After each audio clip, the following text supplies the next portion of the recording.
Iran, US आणि इस्रायलचं war आता हे फक्त त्या 3 कंट्रींपुरतं मर्यादित राहिलेलं नाही. आता त्या वॉरची झळ आपल्या घरापर्यंत पोहोचलेली.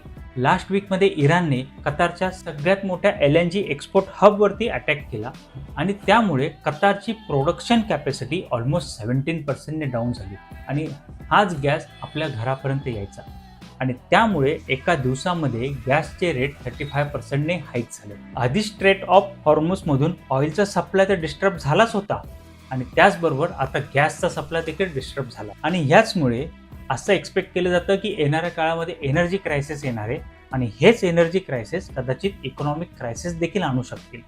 सो म्हणून येणारी वेळ ही नॉर्मल राहिलेली नाही आणि याचाच इम्पॅक्ट आपल्या पोर्टफोलिओवरती देखील काही प्रमाणात पडणार आहे. पण ह्या वेळेला आपण इन्व्हेस्टमेंट केली पाहिजे तर कुठे केली पाहिजे?